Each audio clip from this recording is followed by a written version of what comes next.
Class को start करने से पहले मैं एक बात आपको साफ-साफ बता देता हूँ कि आप सब में से ही कुछ बच्चे ऐसे होंगे जो लास्ट तक मैदान में डटे रहेंगे और सामना करते रहेंगे आने वाली मुसीबतों का, आने वाले मुश्किल टॉपिक्स का, ईज़ी टॉपिक्स का और पढ़ते रहेंगे और आगे बढ़ते रहेंगे और लास्ट में सिलेक्शन ले जाएँगे और जीके में भी अच्छा स्कोर कर जाएँगे। लेकिन कुछ बच्चे ऐसे होंगे उन पे थोड़ा-सा प्रेशर पड़ेगा, जैसे ही कोई मुश्किल टॉपिक आएगा, वो छोड़कर भाग लेंगे। ऐसा बच्चा कभी भी जीके में तो एटलीस्ट अच्छा स्कोर नहीं कर पाएगा। अगर मुश्किल लड़ाइयाँ लड़नी हैं, तो मैदान में टिक के लड़ना पड़ेगा, मुसीबतों का सामना करना पड़ेगा, ठीक है? कोई भी जैसे हम ये टॉपिक शुरू करेंगे, जीके शुरू करेंगे, उसके अंदर ईज़ी टॉपिक्स भी आएँगे। ईज़ी टॉपिक्स आप पढ़ोगे तो आपको मज़ा आएगा पढ़ने में और कुछ मुश्किल टॉपिक्स भी आएँगे, जिनको देखकर डर कर आपको भागना नहीं है। मैदान में डटे रहना है और पूरी एनर्जी और पूरे जोश के साथ जितनी भी आपके अंदर ताकत है, ठीक है, उनका मुकाबला करना है बिल्कुल डट करके। और मैं इस लड़ाई में आपके साथ हूं, तो आ जाइए मेरे साथ, शुरू करते हैं अपनी फर्स्ट क्लास। और आज हम शुरू करने वाले हैं अपने हिस्ट्री वाले सेक्शन को। और हिस्ट्री में हम सबसे पहले शुरू करेंगे एंशिएंट हिस्ट्री, ठीक है? एंशिएंट हिस्ट्री के बाद हम मेडाइवल हिस्ट्री करेंगे, फिर मॉडर्न हिस्ट्री करेंगे। तो चलिए शुरू कर देते हैं अपनी पहली क्लास। बिल्कुल धीरे धीरे, बिल्कुल सिमेट्रिक वे में, एक सीक्वेंस में आपके सारे टॉपिक्स होते जाएंगे। तो एक बार मेरे कहने पर ये बात ध्यान रखना कि पहले ही क्लास में कोई भी जज नहीं करेगा। नेवर जज a book by its cover.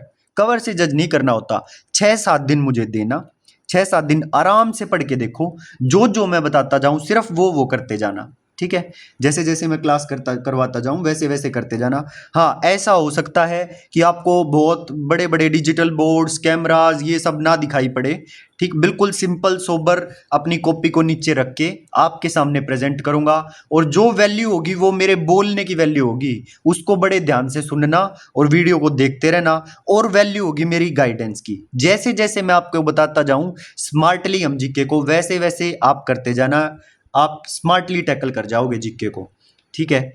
जहां पर आपको बहुत बहुत सारी चीजें पढ़नी पड़ती, पढ़ना तो देखो यहाँ पर भी पड़ेगा, बट एक अच्छे तरीके से हम पूरी चीज को, कुछ भी आपका छूटेगा नहीं, स्मार्टली टैकल कर ले जाएंगे। जो इंपॉर्टेंट टॉपिक्स हैं उन पे हम ज्यादा जोर देंगे, जो इंपॉर्टेंट टॉपिक्स नहीं है, जो कभी नहीं पूछता, उनको हम स्मार्टली डील करके ले जाएंगे, ठीक है? आ रही है बात समझ में? तो चलो पूरी एनर्जी और पूरे जोश के साथ, कोई भी बच्चा थोड़ी सी भी एनर्जी लो ना हो, हर एक बच्चे की एनर्जी सुपर हाई होनी चाहिए। जैसे उसमें वो वीडियो नहीं है, वो फिल्म है जो जिसमें बोलता है हाउ इज द जोश, और सब फौजी बोलते हैं हाय सर। तो ऐसे ही आप सबको भी ऐसे ही बोलना हाय सर, और पूरी एनर्जी के साथ आ जाइए मेरे साथ।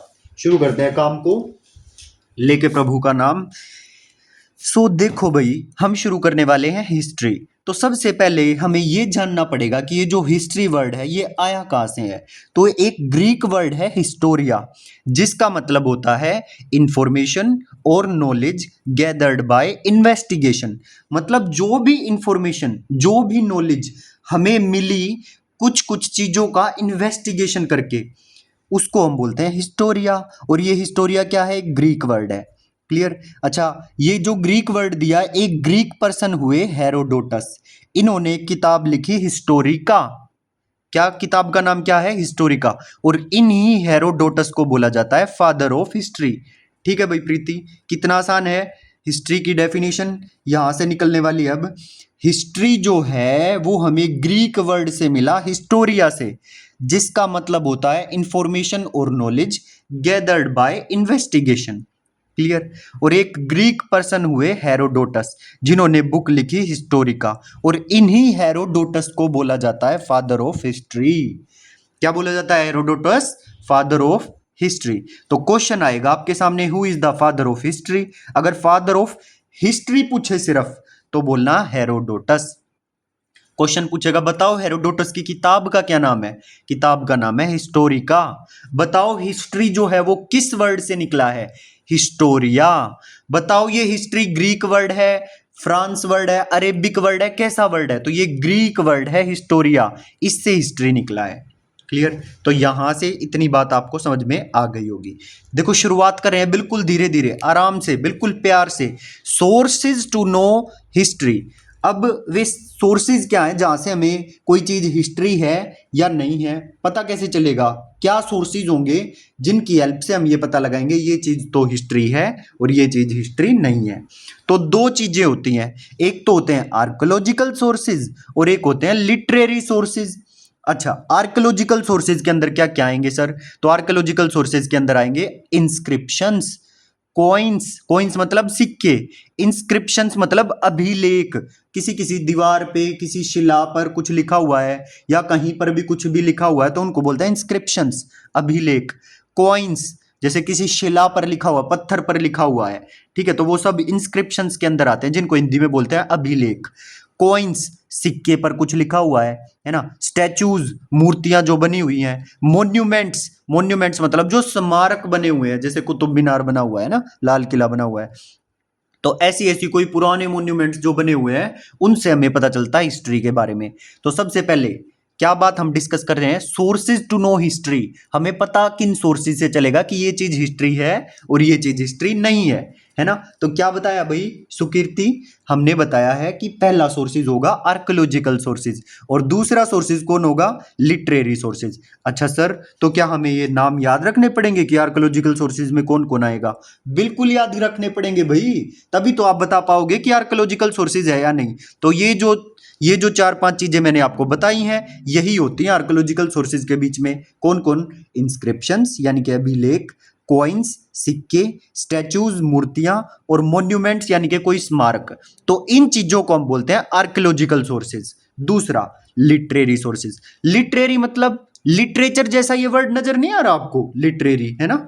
तो लिटरेरी सोर्सेज के अंदर कौन आएगा? जो कुछ लिखित साक्ष्य हमारे पास हैं, लिखी हुई चीजें, ठीक है। तो ये रिलीजियस पुस्तकें हो सकती हैं, कोई रिलीजियस राइटिंग्स हो सकती है जैसे रामायण महाभारत, या और कोई भी रिलीजियस राइटिंग, या नॉन रिलीजियस राइटिंग्स हो सकती हैं। और इसी लिटरेरी सोर्सेज के अंदर डिस्क्रिप्शन ऑफ फॉरेन ट्रैवलर, मतलब कोई फॉरेनर इंडिया में ट्रैवल करने पास्ट में आया होगा और उसने अपनी कोई किताब में हमारे देश के बारे में कुछ जिक्र किया हुआ है तो वो होता है डिस्क्रिप्शन ऑफ फॉरेन ट्रैवलर्स। या तो रिलीजियस कोई लिटरेरी सोर्स मिल जाए या नॉन रिलीजियस लिटरेरी सोर्स मिल जाए या डिस्क्रिप्शन ऑफ फॉरेन ट्रैवलर मिल जाए, तो उनको हम रखते हैं लिटरेरी सोर्सेज में। क्लियर। अब नीचे मेन बात लिखी हुई है इन दोनों पॉइंट्स के लिए, इन दोनों में से एक भी सोर्स अगर प्रेजेंट हो हमारे पास किसी चीज का तो उसे हम हिस्ट्री कहते हैं और नहीं तो क्या कहेंगे? पास्ट कहेंगे। ठीक है भाई, ये जो हमारी क्लासेस चलेंगी ध्यान रखना specially designed for teaching exams हैं। चाहे आप कोई भी पीआरटी, चाहे यूपी टीजीटी पीजीटी हो, चाहे D triple S B TGT PGT PRT हो, केवीएस एनवीएस, किसी भी एग्जाम में आप बैठने वाले हो, हर एग्जाम को ये टारगेट करेगा, टीचिंग एग्जाम को। ठीक है, ओके। तो बिल्कुल घबराने की जरूरत नहीं है। अगर इसको आपको इस चीज को आपने कर लिया तो फिर आपको दोबारा जीत के कहीं से और पढ़ने की जरूरत नहीं पड़ेगी। इतना आप मुझ पर विश्वास करके चलो, ठीक है। बाकी लास्ट में आपको दिखा भी देंगे कि भाई देखो सारी चीज कवर करवा दी है। ओके, तो बेफिक्र होकर मेरे साथ लगे रहिए। अब बस आपको क्या करना है, डेली जो मैं क्लास करवाऊं उसको करते जाना है। जहां से मैं क्वेश्चन प्रैक्टिस करने के लिए बोलूं वहां से क्वेश्चन प्रैक्टिस करते जाना है, ठीक है। और आपको समझ में आ रहा है, नहीं आ रहा है, कुछ याद हो रहा है, नहीं हो रहा, बस उस क्लास पर फोकस करना जो क्लास आपको डेली मिलेगी, बस उसको याद करना है आपको, ठीक है। वैसे तो साथ के साथ आपको याद ही करवा दूंगा मैं, बट फिर भी एक बार रिवाइज कर लेना घर जाके। जो क्वेश्चन प्रैक्टिस में करने के लिए दूं वो कर लेना, ठीक है। जो क्विज ग्रुप में बताऊं वहां से डेली क्विज लगाते रहना, बस इतना काम आपको करना है। आपके पेपर में नंबर आ जाएंगे। और बताओ, इज इट क्लियर? सो इन दोनों में से आर्कियोलॉजिकल सोर्सेज, लिटरेरी सोर्सेज, इन दोनों में से कोई एक भी सोर्स अगर प्रेजेंट हो हमारे पास किसी चीज का तो उसे हम हिस्ट्री कहते हैं, नहीं तो उसे पास्ट कहते हैं। अब सब चीजों को थोड़ी हम हिस्ट्री बोल देंगे कि भाई सन 145 में मेरे दादाजी ने ये चीज खाई थी, तो ये चीज खाई थी तो क्या उसको हम हिस्ट्री की किताबों में लिख देंगे? नहीं, हिस्ट्री की किताबों में सिर्फ वो चीज लिखी जाएगी या तो किसी चीज का हमें आर्कियोलॉजिकल सोर्सेज मिल जाए, इंस्क्रिप्शंस मिल जाए, अभिलेख सिक्के मिल जाए, मूर्तियां मिल जाए, मॉन्यूमेंट स्मारक मिल जाए, या कोई लिखित साक्ष्य हमें मिल जाए, लिटरेरी सोर्सेज मिल जाए, या वो रिलीजियस हो या नॉन रिलीजियस हो या डिस्क्रिप्शन ऑफ फॉरेन ट्रैवलर हो, इनमें से अगर कोई एक भी मिल जाए ना, दोनों मिल जाए तो बहुत अच्छा, अगर एक भी मिल जाए तो हम उसको हिस्ट्री बोलेंगे, नहीं तो उस चीज को हम पास्ट बोलेंगे, पास्ट। क्लियर? तो इस पेज में हमने क्या सीखा कि हिस्ट्री जो वर्ड है वो किससे डिराइव हुआ है, ठीक, हिस्टोरिया से डिराइव हुआ है, जिसका मतलब होता है इंफॉर्मेशन और नॉलेज गैदर्ड बाय इन्वेस्टिगेशन। ठीक है, तो यहां से हमारी हिस्ट्री की डेफिनेशन हमें मिल गई। क्लियर? अच्छा, एक ग्रीक पर्सन हुए हेरोडोटस, जिनको फादर ऑफ हिस्ट्री भी बोला जाता है। इन्होंने, क्यों बोला जाता है इनको फादर ऑफ हिस्ट्री? क्योंकि इन्होंने बुक लिखी थी हिस्टोरिका। तो क्वेश्चन पूछा जाएगा who is father of history? Herodotus. और इस पे हमने सोर्सेज का जिक्र किया है, आपको पता होना चाहिए। वो मोन्यूमेंट्स लिख के पूछ सकता, बताओ ये कौन सा सोर्सेज है, आर्कियोलॉजिकल सोर्सेज है, लिटरेरी सोर्सेज है, या कोई और लिख देगा और नन ऑफ दीज लिख देगा। तो आपको पता होना चाहिए कि जो मोन्यूमेंट्स है वो आर्कियोलॉजिकल सोर्सेज हैं, और कोई लिखित जैसे रिलीजियस नॉन रिलीजियस राइटिंग है कोई, या डिस्क्रिप्शन ऑफ फॉरेन ट्रैवलर है, वो लिटरेरी सोर्स में आएगा। ठीक है, और पूछ सकता है कि बताओ हिस्ट्री किस चीज को हम बोलेंगे और पास्ट किस चीज को बोलेंगे। तो इन दोनों में से कोई एक सोर्स भी हमारे पास प्रेजेंट है ना, दोनों हो तो बहुत अच्छा। अगर कोई एक भी प्रेजेंट हो तो हम उसको हिस्ट्री बोलेंगे, नहीं तो उसको बोलेंगे पास्ट है भाई तू। ठीक है, ठीक। तो चलो, ये बात तो कहीं और जुड़ती दिखाई दे रही है, तो इसलिए आगे चल पड़ते हैं। तो आगे चलने से पहले मैं एक पेज आपको दिखाना चाहता हूँ, जो कि मैंने बहुत अच्छा आपके लिए फ्लोर चार्ट बनाया है। अच्छा तो खैर आप लोग बताओगे, मैं तो अपनी तरफ से सब कुछ अच्छा ही प्रोवाइड करूँगा आपको। देखो भाई, अनुज और एक प्रियम पांडे, बड़े ध्यान से देखना मेरे भाई, फादर ऑफ इंडियन हिस्ट्री। अब आपको मैंने बताया था फादर ऑफ हिस्ट्री कौन है? हेरोडोटस। लेकिन अगर वो इंडियन हिस्ट्री की बात करें ना, तो फादर ऑफ इंडियन हिस्ट्री हम बोलते हैं मेगस्थनीज को। किसको बोलते हैं? मेगस्थनीज को। अच्छा, जो इंडियन हिस्ट्री हमको अपने सिलेबस में पढ़नी है, ठीक है, और जो इंडियन हिस्ट्री है वो 3 पार्ट्स में डिवाइडेड है। कौन कौन? एंशियंट इंडिया, मेडाइवल इंडिया और मॉडर्न इंडिया। ये 3 पार्ट्स में हिस्ट्री डिवाइडेड है, इंडियन हिस्ट्री डिवाइडेड है ना। वैसे तो पता नहीं कौन कौन से देश है, हर एक देश की हिस्ट्री हम थोड़ी पढ़ेंगे, हम तो इंडिया में रहते हैं, तो इंडियन हिस्ट्री हमारे सिलेबस में है, उसी को हमको करना है। ठीक, तो जो इंडियन हिस्ट्री है वो 3 पार्ट्स में डिवाइडेड है, ancient India, medieval India, modern India. तो एक एक करके हम चलेंगे, पहले एंशियंट इंडिया पढ़ेंगे, फिर मेडाइवल इंडिया पढ़ेंगे, फिर मॉडर्न इंडिया पढ़ेंगे। देखना इतना मजा आएगा आपको सारी चीजें सीखने में, एकदम स्टोरी टाइप आपको लगेगा कि हाँ भाई कुछ तो सीखा है। देखो, हिस्ट्री में थोड़ी बहुत डेट्स तो होती हैं, वो सब मैं आपको याद करवा दूंगा, बिल्कुल चिंता करने की जरूरत नहीं है, आराम से सब कुछ हो जाएगा। ठीक, हाय तोबा नहीं मचानी, आराम से पढ़ते जाना, डेली की क्लास को डेली करते जाइए, सब कुछ हो जाएगा। ठीक है, तो आ जाइए मेरे साथ। सबसे पहले मैं बता देता हूं कि एंशियंट इंडिया में हम करने क्या क्या वाले हैं। देखो, मेडाइवल इंडिया को थोड़ी देर के लिए छोड़ दो और मॉडर्न इंडिया को भी, क्योंकि हम एंशियंट इंडिया शुरू कर रहे हैं, तो इसका पूरा का पूरा फ्लो चार्ट मैं बना के लाया हूं कि किस तरह से हम इस एंशियंट इंडिया को करने वाले हैं। देखो भाई, जो मेरा प्यारा एंशियंट इंडिया है ना, ये 3 पार्ट्स में डिवाइडेड है, प्री हिस्टोरिक, प्रोटो हिस्टोरिक और historic period. Pre historic period, proto historic period और हिस्टोरिक पीरियड। ठीक है, अब ये होता क्या है, प्री हिस्टोरिक क्या होता है, प्रोटो हिस्टोरिक और हिस्टोरिक में फर्क क्या है? तो जो प्री हिस्टोरिक पीरियड है ना, इसमें आर्कियोलॉजिकल सोर्सेज तो प्रेजेंट हैं हमारे पास, बट रिटन सोर्सेज हमें नहीं मिले हैं इसके प्री हिस्टोरिक पीरियड के। तो उस चीज को हमने रख दिया प्री हिस्टोरिक पीरियड में, जिसके आर्कियोलॉजिकल सोर्सेज हमारे पास थे और रिटन सोर्सेज नहीं थे, तो उस चीज को हमने किस में रख दिया? प्री हिस्टोरिक पीरियड में। अच्छा, अब सर प्रोटो हिस्टोरिक क्या होगा?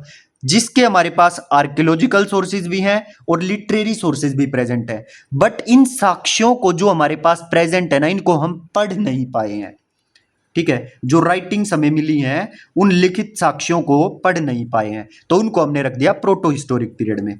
ठीक, अब थर्ड है हिस्टोरिक पीरियड। तो हिस्टोरिक पीरियड में हमारे पास आर्कियोलॉजिकल सोर्सेज भी हैं, लिटरेरी सोर्सेज भी हैं, और ये पढ़ भी लिए गए हैं, पढ़ भी पाए हैं हम, इनको पढ़ लिया गया है, समझ भी लिया गया है, तो उन चीजों को हमने रख दिया हिस्टोरिक पीरियड में। आ गई भाई बात समझ में? हम पढ़ रहे हैं ancient India. Ancient India 3 parts में डिवाइडेड है, प्री हिस्टोरिक, प्रोटो हिस्टोरिक और हिस्टोरिक पीरियड। प्री हिस्टोरिक वो है जिनमें आर्कियोलॉजिकल सोर्सेज तो प्रेजेंट है, रिटर्न सोर्सेज प्रेजेंट नहीं है, रिटर्न सोर्सेज हमें नहीं मिले हैं।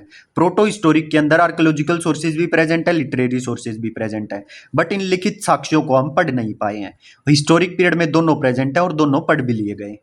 क्लियर। अच्छा, अब एक एक करके हम डिस्कस करते हैं। सबसे पहले प्री हिस्टोरिक पीरियड में और कितने पार्ट्स हैं सर? तो प्री हिस्टोरिक पीरियड में दो पार्ट्स में ये डिवाइडेड है। एक तो स्टोन एज, एक मेटल एज। देखो कितना इंटरेस्टिंग है। सबसे पहले Indian history 3 parts, ancient India, medieval India, modern India. Medieval India, modern India को बाद में देखेंगे। शुरू में हम डिस्कस कर रहे हैं एंशिएंट इंडिया, और एंशिएंट इंडिया के 3 parts, pre historic, proto historic और हिस्टोरिक पीरियड। कितना आसान है ना। अब प्री हिस्टोरिक की बात मैं कर रहा हूं। प्री हिस्टोरिक 2 पार्ट्स में डिवाइडेड है, स्टोन एज और मेटल एज। और ये जो स्टोन एज है ना, ये सबसे पुराना काल है। ठीक है, स्टोन एज के बाद आएगा मेटल एज। क्लियर। अच्छा, स्टोन एज में, इस युग में जो इंसान है केवल पत्थरों का यूज करता था शिकार करने के लिए। स्टोन एज के अंदर जो इंसान है वो क्या यूज करता था? पत्थरों का यूज करता था। क्लियर। और जो मेटल एज है, इस मेटल एज के अंदर मेटल्स की खोज हुई थी। जैसे सबसे पहले आती है कॉपर एज, फिर ब्रोंज एज और फिर आयरन एज। ये जो फ्लो चार्ट मैं आपको बता रहा हूं ना, ये दिमाग में आपके बिल्कुल फिट होना चाहिए। क्लियर। ये जब दिमाग में फिट होगा तो एकदम एंशिएंट इंडिया, जो एंशिएंट हिस्ट्री है, वो आपके दिमाग में छप जाएगी। Is it clear? तो जैसे जैसे मैं बताता जाऊं वैसे वैसे करते जाओ। तो सबसे पहले ये फ्लो चार्ट जो पूरा पेज है ये आपको याद करना है। ये आपको नोट्स मिल भी जाएंगे टेलीग्राम ग्रुप में। सो जो भी बच्चा चाहे तो डिस्क्रिप्शन बॉक्स में आपको मेरा व्हाट्सएप नंबर मिल जाएगा। अभी कोई फीस पे नहीं करनी है, कुल 7 दिन तक कोई फीस पे नहीं करनी है। अभी आराम से पढ़ो और टेलीग्राम चैनल में ज्वाइन हो जाओ। ठीक है, मैं आपको ऐड कर दूंगा, मुझसे मैसेज कर देना। अभी कोई फीस नहीं देनी है, 7 दिन के बाद फीस देनी है। ओके, सो चलते हैं आगे। मेटल एज में क्या बताया आपको? Copper age, bronze age and iron age. अच्छा, कॉपर एज जो है उसका काल हम डिस्कस करेंगे। पहले ये स्टोन एज वाली चीजें डिस्कस कर लेते हैं। अभी मैंने आपको सिर्फ क्या बताया है कि जो प्री हिस्टोरिक पीरियड है ना, प्री हिस्टोरिक पीरियड में आर्कियोलॉजिकल सोर्सेज प्रेजेंट है, रिटर्न सोर्सेज प्रेजेंट नहीं है। और ये प्री हिस्टोरिक पीरियड 2 चीजों में डिवाइडेड है, स्टोन एज और मेटल एज। अच्छा, जो स्टोन एज है ये सबसे पुराना काल है, यहाँ पर केवल पत्थरों का यूज करता था इंसान। और मेटल एज में मेटल्स की खोज की गई। एक है इसके अंदर कॉपर एज, एक है ब्रोंज एज, एक है आयरन एज। क्लियर। और स्टोन एज किस में डिवाइडेड है? जैसे ये मेटल एज 3 में डिवाइडेड थी, कॉपर एज, ब्रोंज एज और आयरन एज, वैसे ही स्टोन एज भी 3 पार्ट्स में डिवाइडेड है, पैलियोलिथिक पीरियड, मीजोलिथिक पीरियड और नियोलिथिक पीरियड। ठीक है। पैलियोलिथिक मतलब सबसे पहले, पैलियो पहले, है ना। तो पैलियोलिथिक पीरियड मतलब ये सबसे पुराना काल है। इस काल में इंसान ने आग की खोज करी, मनुष्य शिकारी हुआ करता इस काल में, और पत्थरों से शिकार किया करता था। ठीक है। अब टाइम डिस्कस कर रहा हूं मैं 5 lakh to 8000 BC. 5 lakh BC to 8000 BC. BC का मतलब होता है बिफोर क्राइस्ट। क्राइस्ट के जन्म से 8000 साल पहले, जीसस क्राइस्ट के जन्म से 5 लाख साल पहले। ठीक है। तो वो 5 लाख बीसी टू 8000 बीसी तक ये पैलियोलिथिक पीरियड है। ठीक है। कई जने इसको ऐसे भी लिखवाते हैं अननोन टू 8000 बीसी। ठीक, तो वो आप समझ जाना, वो अननोन ही है भाई। 5 लाख साल पहले किसको पता था क्या है क्या नहीं है। ठीक, तो कई बुक्स में 5 लाख टू 8000 बीसी लिखा मिलता है, कई बुक्स में unknown to 8000 BC, palaeolithic period को। और कुछ भी नहीं है, बिल्कुल आसान है ये। इस काल में आग की खोज हुई, मनुष्य शिकारी था और पत्थरों से शिकार किया करता था, पैलियोलिथिक पीरियड में। फिर उसके बाद आया मीजोलिथिक पीरियड। अच्छा, मीजोलिथिक पीरियड में आदमी ने पशुपालन शुरू कर दिया, मैन स्टार्टेड डोमेस्टिकेशन। और ये जो काल है ये 8000 से 4000 बीसी। ठीक है। और फिर बात आती है नियोलिथिक पीरियड में। अच्छा, यहां पर पशुपालन शुरू, और नियोलिथिक पीरियड में एग्रीकल्चर शुरू कर दिया, खेती शुरू कर दी, मैन स्टार्टेड एग्रीकल्चर। और ये है 4000 बीसी से 2500 बीसी। ठीक है। तो स्टोन एज आपको पता चल गई। स्टोन एज 3 पार्ट्स में डिवाइडेड है, पैलियोलिथिक, मीजोलिथिक और नियोलिथिक। पैलियोलिथिक में आग की खोज, मनुष्य शिकारी था, पत्थरों से शिकार किया करता था, और 5 लाख से 8000 बीसी इसका काल है। ठीक है। मीजोलिथिक पीरियड में इसमें पशुपालन शुरू कर दिया इंसान ने, मैन स्टार्टेड डोमेस्टिकेशन। और ये काल जो है मीजोलिथिक पीरियड 8000 बीसी से 4000 बीसी। अच्छा, Neolithic period man started agriculture 4000 BC से 2500 बीसी। और बबीता खत्री हमसे पूछ रही हैं कि सर, तो क्या हम इन्हें डिटेल में डिस्कस नहीं करेंगे क्या बस इतना ही करवाओगे? बिल्कुल नहीं भाई, अभी तो केवल आपको फ्लो चार्ट बताया कि हम क्या क्या पढ़ने वाले हैं, इनको देखना पूरा अच्छे से करेंगे, एक एक टॉपिक को, किसी को भी ऐसे ही नहीं छोड़ेंगे। ठीक है, आपको बहुत अच्छा समझ में आएगा, ये मेरी जिम्मेवारी है, आप ये सारी बातें मुझ पर छोड़ दो। ठीक, और मेटल एज, अच्छा स्टोन एज तो सर आपने बता दी, हमें याद भी हो गया है कि स्टोन एज के अंदर पैलियोलिथिक पीरियड, मीजोलिथिक पीरियड और neolithic period. Palaeolithic period unknown to 8000 BC, mesolithic period 8000 to 4000 BC, और neolithic period sir 4000 to 2500 BC, है ना, 4000 बीसी से 2500 बीसी, ये नियोलिथिक पीरियड है सर। यहाँ पर केवल आग की खोज हुई थी, मनुष्य शिकारी था, पत्थरों से शिकार किया करता था, और मीजोलिथिक में पशुपालन शुरू कर दिया, यहाँ पर खेती शुरू कर दी। ठीक है, अच्छा ये स्टोन एज एक चीज हम डिस्कस कर चुके हैं, और मेटल एज में तीन चीजें आएंगी, copper age, bronze age, iron age, और इन सारी चीजों को हम पढ़ेंगे कि इनमें क्या क्या हुआ, कैसे कैसे हुआ।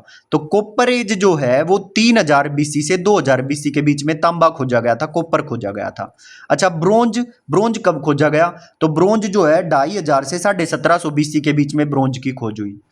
क्लियर, और आयरन कब खोजा गया, 1000 बीसी ऑनवर्ड्स आयरन एज चलेगी, आयरन इस दौरान खोजा गया था।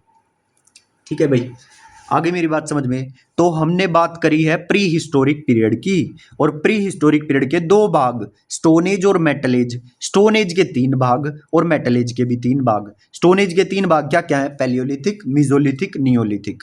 मेटल एज के 3 भाग, copper age, bronze age, iron age. इनके ईयर भी याद करवा दिए हैं। तो इस तरह से हम पहले प्री हिस्टोरिक पढ़ेंगे सारा का सारा। ठीक है, सारा का सारा प्री हिस्टोरिक पढ़ेंगे। ये एंशियंट इंडिया हम पढ़ रहे थे। एंशियंट इंडिया के 3 parts, pre historic, proto historic और हिस्टोरिक पीरियड। और प्री हिस्टोरिक पीरियड के 2 भाग, स्टोन एज और मेटल एज। स्टोन एज के 3 भाग, मेटल एज के 3 भाग। Stone age Palaeolithic, mesolithic, Neolithic. Neetu समझ में आ रहा है ना भाई, निधि एंड हिमांशी, जी सर बिल्कुल समझ में आ रहा है, और हमें तो याद भी हो गया, बिल्कुल साथ साथ याद हो गया। तो भाई इसका मतलब आप बहुत ध्यान से सुन रहे हो और बहुत अच्छे से पढ़ रहे हो, वेरी गुड।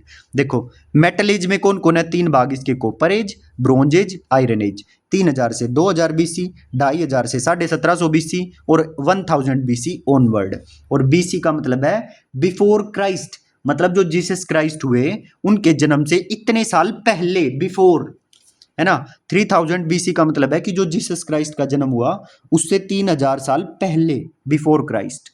2000 बीसी समझ गए होगे, इतनी तो बात आप। ठीक है, अब आ जाइए आगे।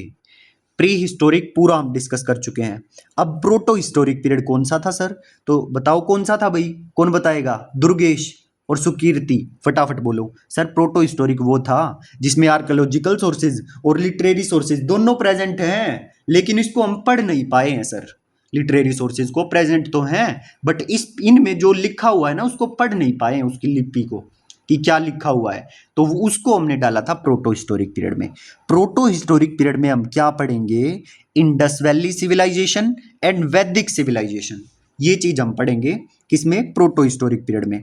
अच्छा जो इंडस वैली सिविलाइजेशन है ये कब से कब तक चलेगा, 2500 बीसी से 1750 बीसी इंडस वैली सिविलाइजेशन चलेगा, और 1500 बीसी से 600 बीसी वैदिक सिविलाइजेशन हम पढ़ेंगे। क्लियर, तो ये 2 चीजें हम पढ़ते हैं प्रोटो हिस्टोरिक पीरियड में। और हिस्टोरिक पीरियड थोड़ा और डिटेल में है, तो वो यहाँ पे जगह भी नहीं थी, उसका फ्लो चार्ट हिस्टोरिक पीरियड का जब हिस्टोरिक पीरियड करवाएंगे तभी बताएंगे। तो अभी के लिए जो हम शुरू करने वाले हैं वो करने वाले हैं प्री हिस्टोरिक पीरियड। ठीक, प्रॉपर डिटेल में इसको शुरू करने वाले हैं। और इसका दोबारा से ध्यान कर लो अच्छे से, stone age, metal age. Stone age में पैलियोलिथिक, मीजोलिथिक, नियोलिथिक, और मेटल एज में copper age, bronze age, iron as.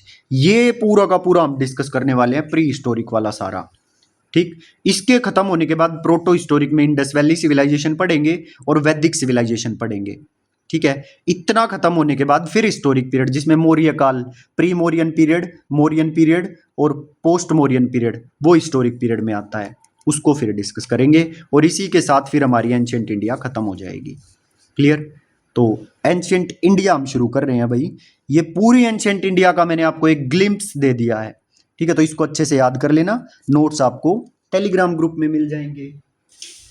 ठीक है, तो चलिए शुरू कर लेते हैं अपनी एंशिएंट इंडिया। मैं प्रॉपर अपने नोट्स खोल लेता हूं एक बार, wait for a while.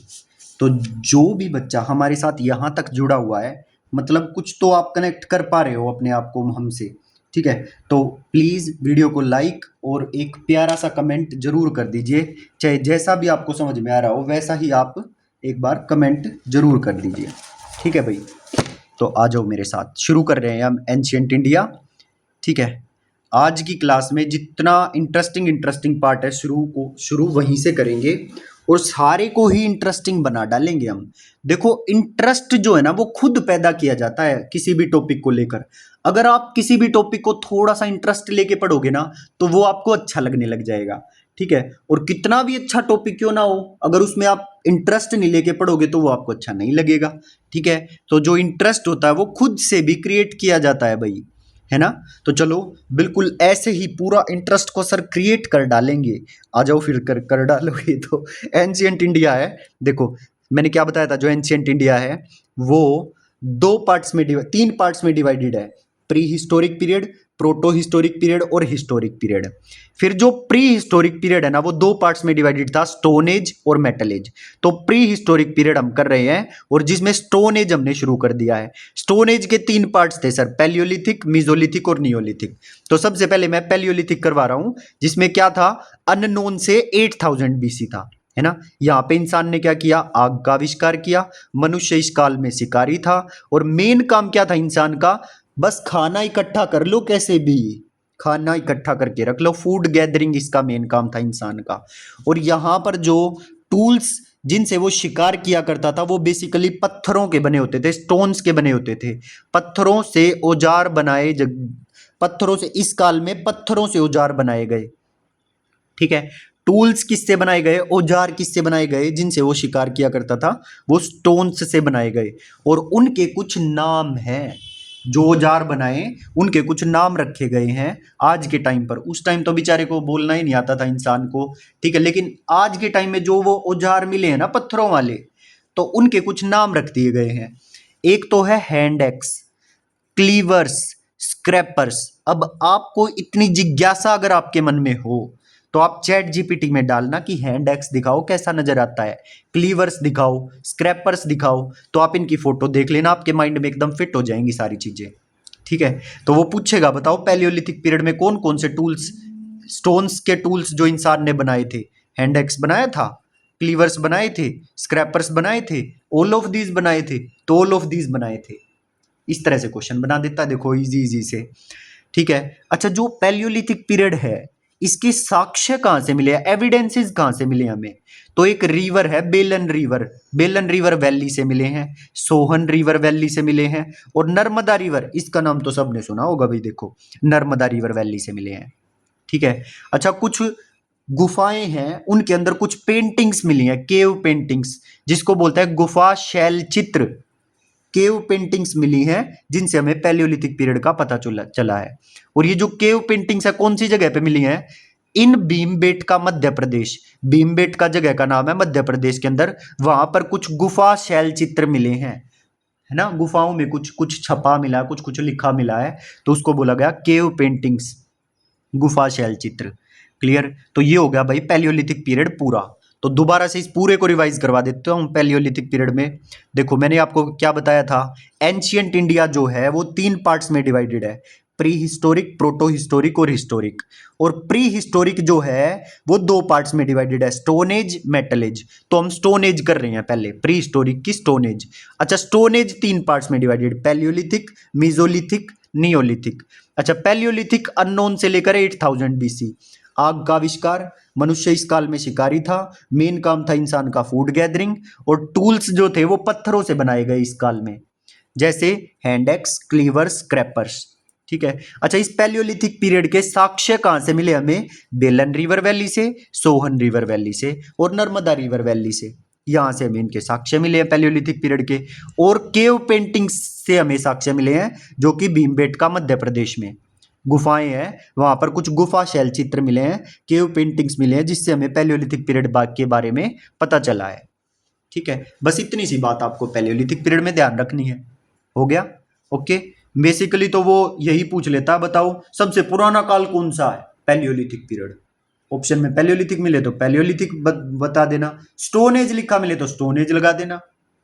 Clear, आ रही है मेरी बात समझ में। ठीक है, तो इसी में से कोई ना कोई मिलेगा। समझ रहे हो ना बात को? भाई स्टोन एज का ही पार्ट है वैसे ये पैलियोलिथिक पीरियड, है ना। स्टोन एज के 3 पार्ट है, पैलियोलिथिक, मेसोलिथिक, नियोलिथिक। इनमें से पैलियोलिथिक मिले ही ना ऑप्शन में, तो फिर स्टोन एज मिलेगा, कुछ ना कुछ तो मिलेगा ना। Is it clear? सो भाई स्टोन एज लगा देना। आपको तो सारा पता है कि अब पैलियोलिथिक सबसे पहले थी, फिर बीच में मेसोलिथिक थी, फिर उसके बाद नियोलिथिक थी, फिर स्टोन एज के बाद कौन सा काल आया था? मेटल एज आई थी। मेटल एज में कॉपर एज, ब्रोंज एज और iron age. Is it clear? तो फिर प्री हिस्टोरिक पूरा हो जाता है इसी के साथ। तो बार बार मैं क्यों बोल रहा हूं? ताकि आपके दिमाग में फिट हो जाए। तो पैलियोलिथिक पीरियड कर चुके हैं हम, अब आ जाइए मीजोलिथिक पीरियड पर। और मीजोलिथिक पीरियड का ईयर भी याद करवा दिया था, 8000 बीसी से 4000 बीसी। और अब हमें पढ़ना है कि इस मीजोलिथिक पीरियड में क्या क्या हुआ था।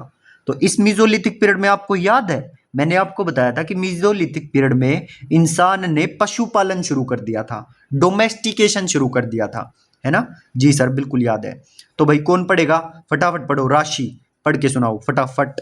इन सर देखो, in mesolithic period the sizes of the tools became shorter. मतलब छोटे टूल्स हो गए। जो टूल्स का साइज, पत्थरों के बड़े बड़े टूल्स बनाए जाते थे ना पहले, उन टूल्स के साइज को छोटा कर दिया। और जो ये छोटे छोटे टूल्स मीजोलिथिक पीरियड में बनाए गए, इनको नाम लिखा, इनका नाम दिया गया माइक्रोलिथ्स। क्या नाम दिया गया? माइक्रोलिथ्स। तो यही पूछेगा, देखो एम से मीजोलिथिक, एम से ही माइक्रोलिथ्स, ऐसे याद कर लेना। और इस काल में मैन स्टार्टेड डोमेस्टिकेशन, ये बात भी आपको पता, पशुपालन शुरू किया गया। अच्छा अच्छा, ये पशुपालन के साक्ष्य कहाँ से मिले हैं? आदमगढ़ मध्य प्रदेश से इसके एविडेंस मिले हैं कि इंसान ने मीजोलिथिक पीरियड में डोमेस्टिकेशन शुरू किया था। और कहाँ से मिले इसके साक्ष्य? बागोर राजस्थान से इसके एविडेंस मिले हैं। कोई जगह का नाम है बागोर राजस्थान में, यहां से इसके साक्ष्य मिले हैं। ठीक है। और first evidence of human skeleton मिले हैं, मतलब इस मीजोलिथिक पीरियड के जो ह्यूमन स्केल्टन्स है वो मिले हैं। ठीक, कार्बन डेटिंग एक प्रोसेस का नाम होता है, कार्बन डेटिंग। उससे ये पता चल जाता है कि कितने साल पुराना ये स्केल्टन है, या कोई भी चीज कितने साल पुरानी है। So first evidence of human skeleton मिले हैं कहां से? सराय, नाहर राय और मधा, प्रतापगढ़ उत्तर प्रदेश में इसके साक्ष्य मिले हैं। और आपको और भले ही कुछ याद ना हो, प्रतापगढ़ उत्तर प्रदेश जरूर याद कर लेना। ठीक है, ये याद करने में आसान है। क्या बताया? ह्यूमन स्केल्टन्स के साक्ष्य मीजोलिथिक पीरियड के मिले हैं कहां से? प्रतापगढ़ उत्तर प्रदेश से। और नाम याद हो जाए तो ये भी कर लेना, सराय, नाहर राय और मदहा, प्रतापगढ़ उत्तर प्रदेश। ठीक है, भले ही मत करना, प्रतापगढ़ उत्तर प्रदेश कर लेना बस। क्लियर? तो मीजोलिथिक पीरियड में मैंने आपको क्या बताया? पहले तो ईयर याद करना है, 8000 बीसी से 4000 बीसी। और यहां पर जो मीजोलिथिक पीरियड में जो टूल्स का साइज है वो छोटा कर दिया गया, जिनको क्या बोला गया? माइक्रोलिथ्स बोला गया। Very very important, microliths. और आदमी ने इस काल में डोमेस्टिकेशन शुरू कर दिया, पशुपालन शुरू कर दिया। और इसके साक्ष्य कहां से मिले हैं? आदमगढ़ मध्य प्रदेश से इसके एविडेंस मिले हैं, और बागोर राजस्थान से इसके एविडेंस मिले हैं पशुपालन के। ठीक है। और first evidence of human skeleton मिले हैं कहां से? प्रतापगढ़ उत्तर प्रदेश से। क्लियर? तो 2 काल हम पूरे कर चुके हैं भाई, एक तो पैलियोलिथिक, एक मीजोलिथिक। और इसके साक्ष्य आपको बताए थे, जो रिवर वैली है वहां से मिले थे। पैलियोलिथिक पीरियड के बेलन रिवर वैली, सोवन रिवर वैली और नर्मदा रिवर वैली। और मीजोलिथिक पीरियड में पशुपालन के साक्ष्य आदमगढ़ मध्य प्रदेश, बागोर राजस्थान से मिले हैं। और ह्यूमन स्केल्टन के साक्ष्य कहां से मिले हैं? प्रतापगढ़ उत्तर प्रदेश। और सराय, नाहर राय और मदहा, प्रतापगढ़ उत्तर प्रदेश से साक्ष्य मिले हैं। बस। ठीक है, तो 2 चीजें आप कर चुके हैं बिल्कुल अच्छे से, पैलियोलिथिक और मीजोलिथिक। अब आ जाइए नियोलिथिक पीरियड। नियो, नियो मतलब नया, नियो नाम में ही नियो नियो है। तो क्या है? पैलियोलिथिक पीरियड, मीजोलिथिक पीरियड, और तीसरा है नियोलिथिक पीरियड। ये सब स्टोन एज वाले पढ़ रहे हैं हम। ठीक है, तो नियोलिथिक का भी काल आपको याद करवाया था, 4000 बीसी से 2500 बीसी था इसका। और इसी काल में इंसान ने पहिए की खोज की, व्हील का इन्वेंशन हुआ नियोलिथिक पीरियड में। मैन स्टार्टेड एग्रीकल्चर, एग्रीकल्चर मतलब खेती शुरू कर दी, कृषि शुरू कर दी। ठीक है। और इस एग्रीकल्चर इंसान ने नियोलिथिक पीरियड में किया, इसके साक्ष्य, इसके एविडेंस कहां से मिले? पाकिस्तान के बलूचिस्तान के मेहरगढ़ नामक स्थान से इसके एविडेंस मिले हैं। पाकिस्तान के बलूचिस्तान के मेहरगढ़ नामक स्थान से इसके एविडेंस मिले हैं। अच्छा सर, लेकिन हमें यह बता दीजिए आप कि जो कृषि इंसान ने की, तो कुछ ना कुछ तो फसल बोई होंगी ना। तो सबसे पहले जो फसल की खेती की गई वो कौन सी थी? तो 3 नाम आपको याद रखने, एक तो जौ, एक गेहूं, एक कपास। बार्ले, व्हीट एंड कॉटन, इनकी खेती सबसे पहले की गई। ठीक है, हिंदी वाले जो हैं वो हिंदी में याद कर लो, जो इंग्लिश वाले इंग्लिश में याद कर लो। सबसे पहले किसकी खेती की गई भाई? जौ, गेहूं और कपास की। क्वेश्चन पूछता है ये वाला कि बताओ इंसान ने सबसे पहले किस चीज की खेती करी थी? तो जौ, गेहूं, कपास, नन ऑफ दीज। ठीक है, नन ऑफ दीज नहीं देगा, all of these, D option देगा ऑल ऑफ दीज, तो ऑल ऑफ दीज लगा देना। ठीक है, इनमें से कोई एक दे दे और बाकी तीनों ऑप्शन और कुछ हो तो इन तीनों में से जो है वो लगा देना। क्या क्या बोला है? Barley, wheat and cotton. Barley का मतलब होता है जौ और व्हीट का मतलब होता है गेहूं और कॉटन जो होती है वो होती है कपास। इनकी खेती इंसान ने सबसे पहले की नियोलिथिक पीरियड में। ठीक है, अच्छा, जो मैंने क्या बताया, एग्रीकल्चर के साक्ष्य कहाँ से मिले हैं? पाकिस्तान के बलूचिस्तान में मेहरगढ़ नामक स्थान है, वहां से मिले हैं। अच्छा, जो हार्वेस्टिंग ऑफ राइस है, चावलों की कटाई, इसके साक्ष्य यूपी के प्रयागराज के कोलडीवा नामक स्थान से मिले हैं। भाई चावलों की हार्वेस्टिंग, जो राइस की बुआई होती है उनकी जो कटाई हार्वेस्टिंग के साक्ष्य मिले हैं कहां से? यूपी के प्रयागराज के कोलडीवा नामक स्थान से मिले हैं। ठीक है, अच्छा, जम्मू एंड कश्मीर के बुरजाहोम और गुफ कराल, देखो गुर्फ कराल है भाई, यार और लगाओ तो हिंदी में लिखा हुआ देखो, गुर्फ कराल।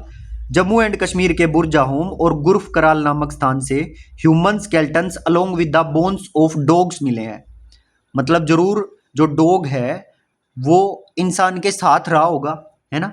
तो तभी मतलब जो भूकंप आया होगा या कोई भी धरती इधर उधर उथल पुथल हुई होगी उस टाइम पे, तो इसीलिए जो ह्यूमन स्केल्टन के पास एक डॉग का कंकाल भी मिला है, वो नियोलिथिक पीरियड में मिला है। ठीक है, क्या मिला है? Human skeletons along with the bones of dogs. और नियोलिथिक पीरियड में इंसान द्वारा सबसे पहली धातु की खोज की गई, वो है कॉपर। कॉपर यानी कि तांबा।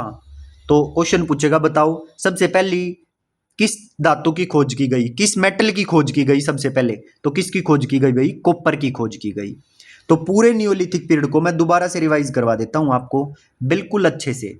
देखो, नियोलिथिक पीरियड में पहले तो आपको ईयर याद करना है, 4000 बीसी से 2500 बीसी। ठीक है, अच्छा, इसी काल में व्हील का इन्वेंशन हुआ। इसी काल में मैन स्टार्टेड एग्रीकल्चर। सबसे पहली फसल जो बोई गई, बार्ले, व्हीट एंड राइस, नहीं राइस नहीं, cotton. Barley, wheat, cotton. Barley यानी कि जौ, गेहूं और कपास, ये सबसे पहले बोई गई थी। Barley, wheat and cotton. इसके साक्ष्य कहां से मिले हैं? पाकिस्तान के बलूचिस्तान के मेहरगढ़ नामक स्थान से मिले हैं। ठीक, और क्या साक्ष्य मिले? हार्वेस्टिंग ऑफ राइस के साक्ष्य मिले हैं। कहां से मिले हैं? राइस की कटाई के साक्ष्य यूपी के प्रयागराज के कोलडीवा नामक स्थान से। ठीक, और अगर सबसे पुराने सबसे पहले पूछे किसकी खेती करी गई, तो वो बार्ले, व्हीट और कॉटन होगा। ठीक है, उसके बाद आए तो राइस होगा, हार्वेस्टिंग ऑफ राइस के भी, क्योंकि साक्ष्य मिले हैं यूपी के प्रयागराज के कोलडीवा नामक स्थान से। और जम्मू एंड कश्मीर के बुरजाहोम और गुफर कराल नामक स्थान से human skeleton along with bones of dogs, मतलब ह्यूमन स्केल्टन के साथ डॉग्स की बोन्स के साक्ष्य मिले हैं। कहाँ से? बुरजाहोम और गुफर कराल से। और नियोलिथिक पीरियड में इंसान द्वारा सबसे पहली धातु जो खोजी गई वो है तांबा, कॉपर। तो इसी के साथ हमारा नियोलिथिक पीरियड शुरू खत्म होता है भाई। ठीक है, तो बताओ किस किस को समझ में आ गया? उत्कर्ष, दीपिका खत्री, अनुज, रिचा, समझ में आ रहा है भाई या नहीं आ रहा? बोलो फटाफट। रूबी वर्मा, जी सर बिल्कुल समझ में आ रहा है, और हम अभी भी क्लास में उतने ही जोश के साथ बने हुए हैं जैसे हम स्टार्टिंग में थे। आप आगे बढ़ो, हम आपके साथ हैं। साथ हो तो लो भाई, आगे आ जाते हैं फिर। Pre historic period. Pre historic period में हम पढ़ेंगे मेटलिज्म। क्या बताया था? जो हमारी एंशियंट हिस्ट्री है 3 पार्ट्स में डिवाइडेड है, प्री हिस्टोरिक, प्रोटो हिस्टोरिक और हिस्टोरिक। और अभी हम जो पढ़ रहे हैं वो है प्री हिस्टोरिक। प्री हिस्टोरिक में 2 एज थी, एक तो स्टोन एज, एक मेटल एज। तो स्टोन एज में पैलियोलिथिक, मीजोलिथिक, नियोलिथिक हम पढ़ चुके हैं। अब हम कर रहे हैं मेटल एज। मेटल एज में 3 चीजें थी, कॉपर एज, ब्रोंज एज और आयरन एज। ठीक है, अब एक एक करके इनको डिस्कस करते हैं। इनके ईयर हम पहले ही डिस्कस कर चुके हैं। कॉपर एज 3000 बीसी से 2000 बीसी, और ब्रोंज एज जो थी वो 2500 बीसी से 1750 बीसी, और आयरन एज जो है वो 1000 BC onward. Is it clear? ठीक है, तो हम पढ़ रहे हैं मेटल एज। मेटल एज में कॉपर एज सबसे पहले क्योंकि तांबा खोजा गया था तो उसी एज को हम बोलते हैं कॉपर एज। फिर ब्रोंज की खोज हुई जब से जब तक जिस काल के बीच में, तो उसको बोल देते हैं ब्रोंज एज, और उसके बाद आयरन एज। तो सबसे पहले हमें डिस्कस करना है इस कॉपर एज के बारे में 3000 बीसी से 2000 बीसी।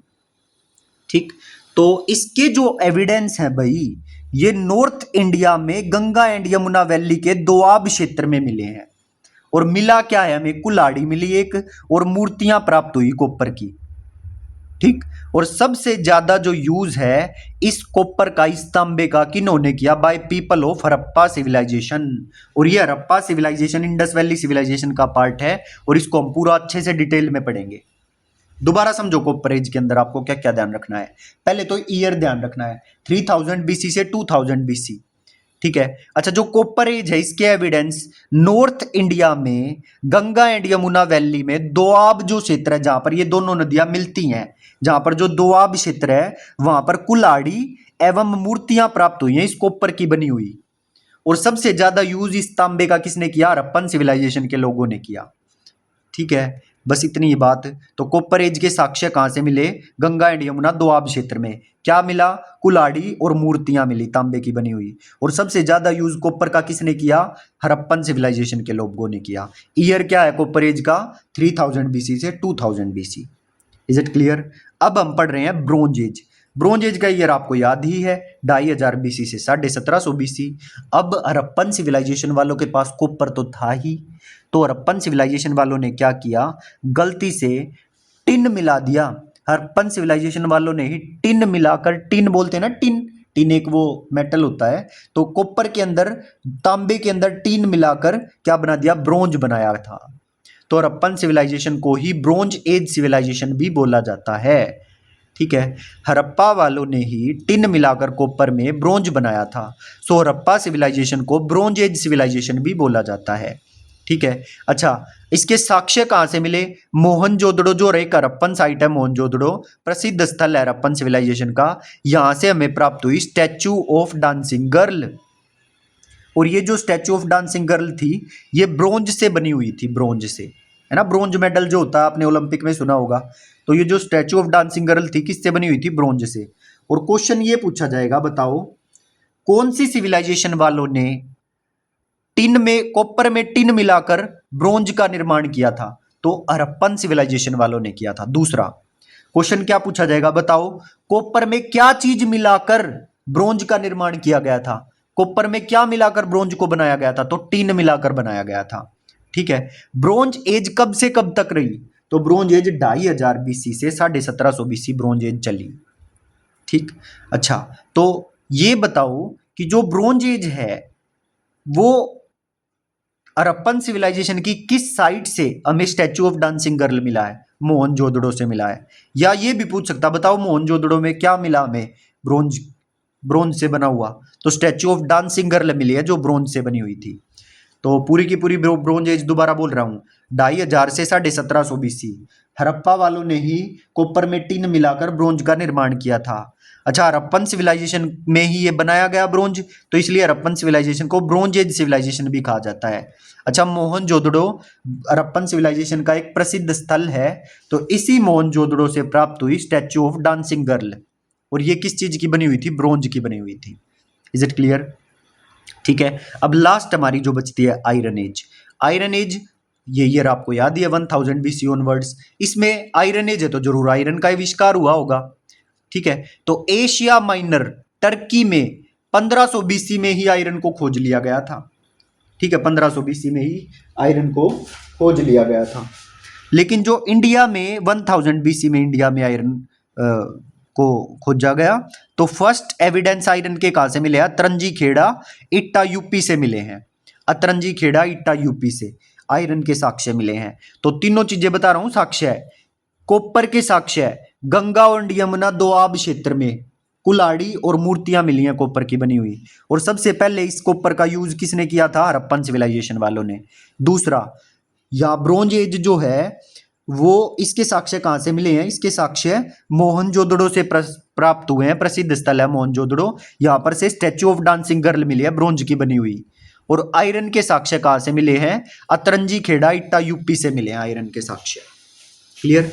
इंडिया में इसकी खोज 1000 बीसी ऑनवर्ड की गई थी, और एशिया माइनर टर्की में 1500 बीसी ऑनवर्ड की गई थी। देखो, जैसे यहां पर हुआ जीसस क्राइस्ट का जन्म, ठीक है, तो इससे 1500 साल पहले 15 BC।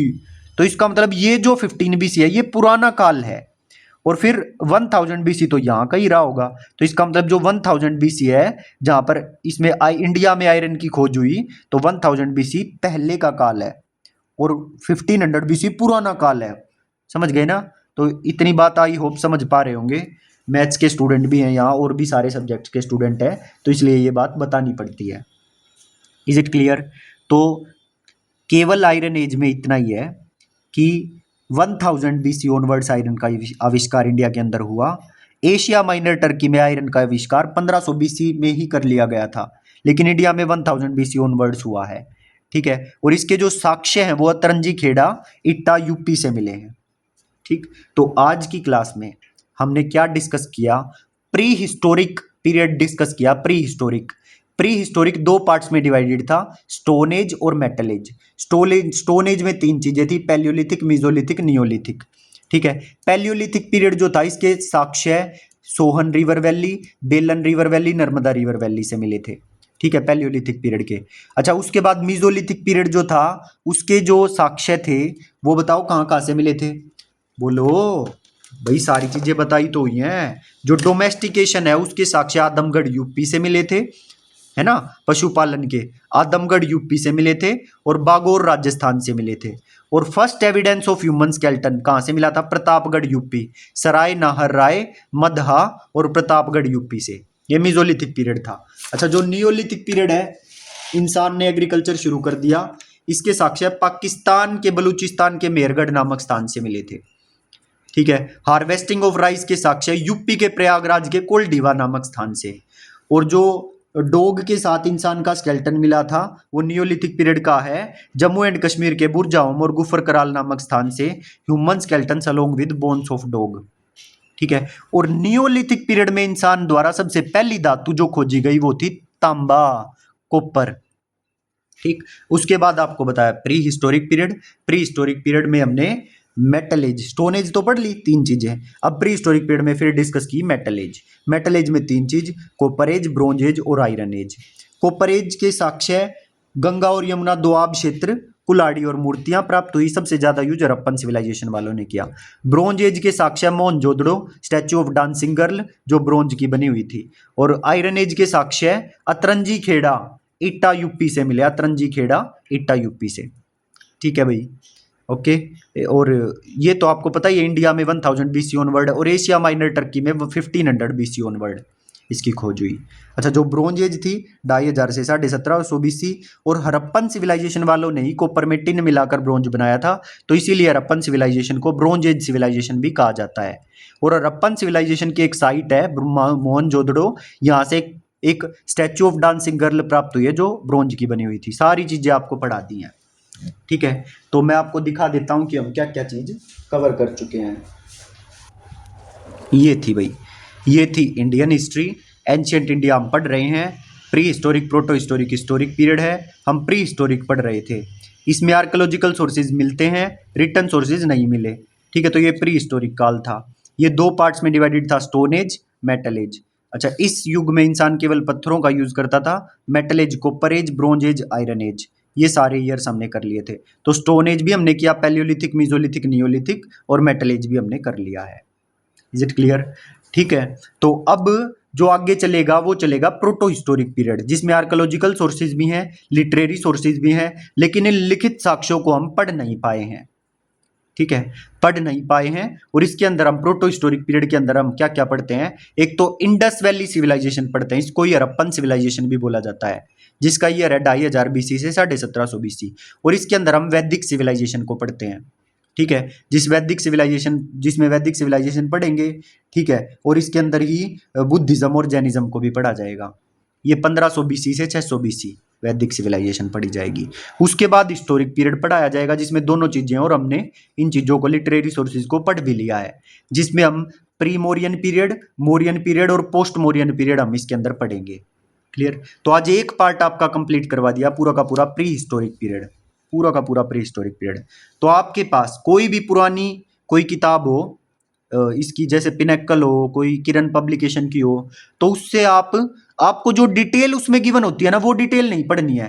केवल क्वेश्चन और उसका आंसर, क्वेश्चन और उसका आंसर, इस तरह से आपको करना है। और जो मैंने क्विज ग्रुप का लिंक दिया है, उस क्विज ग्रुप में आप डेली की डेली क्विज लगाएंगे, चाहे आपके 5 नंबर आए अभी, ठीक है। आपका नंबर देखना धीरे धीरे अब धीरे धीरे इंप्रूव होता जाएगा, ठीक है। तो डेली क्विज लगाना है और जो क्लास मैं पढ़ाऊँ वो करनी है, ठीक है। और मैं कोशिश करूंगा कि जो भी मैं पढ़ाता हूँ उसका एक टेस्ट सा बनाकर आपको दे दूं, ताकि आप पूरी क्लास को रिवाइज करके और उसी क्लास का जो टेस्ट सा है, जो क्विज टाइप टेस्ट मैं दे दूंगा, उसको आप लगा लेना। आपको तुरंत पता चल जाएगा कि आपको क्लास कितनी समझ में आई है, ठीक है। तो ये काम हम पूरी पूरी कोशिश करेंगे कि इस चीज़ को हम डेली फॉलो कर पाएँ, जो क्विज बनाने वाला काम है। Is it clear? ठीक है भाई। तो ये सारी चीजें आप कर चुके हो। तो अब आगे एक बार देखते हैं कि प्रोटो हिस्टोरिक के अंदर क्या क्या है। इंडस वैली सिविलाइजेशन और वैदिक सिविलाइजेशन एक बार मैं आपको दिखा देता हूं। वैसे 50 मिनट्स की क्लास हो चुकी है, आज की क्लास को इतना ही रखेंगे क्योंकि स्टार्टिंग में इतना ही काफी है। हाँ ये देखो भाई, अब शुरू हो गया है प्रोटो हिस्टोरिक पीरियड। इसके अंदर आर्कियोलॉजिकल सोर्सेज और लिटरेरी सोर्सेज दोनों हैं, बट इनको हम पढ़ नहीं पाए हैं उनको, ठीक है। तो आपको बताया था प्रोटो हिस्टोरिक पीरियड में हम इंडस वैली सिविलाइजेशन पढ़ेंगे और वैदिक सिविलाइजेशन पढ़ेंगे, ठीक। और इंडस वैली सिविलाइजेशन का आपको ईयर भी याद है, 2500 BC से 1750 BC, ठीक। तो इसके बारे में देखो पूरा डिटेल में हम डिस्कस करेंगे। इंडस वैली सिविलाइजेशन बहुत इंपॉर्टेंट है, ठीक। सारी चीजें आपको सिखाऊंगा और बिल्कुल अच्छे से हम सारी चीजों को याद कर देंगे। ये देखो, जो इंडस वैली सिविलाइजेशन है उसको हड़प्पन सिविलाइजेशन भी बोला जाता है।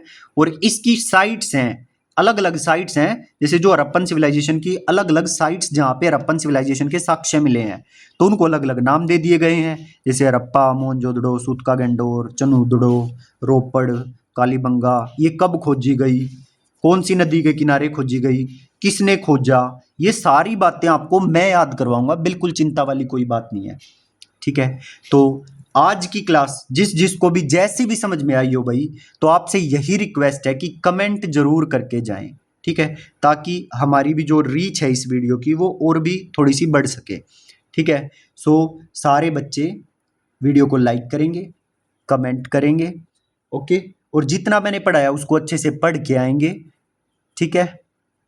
और मिलते हैं नेक्स्ट क्लास में। Till then bye bye, thank you.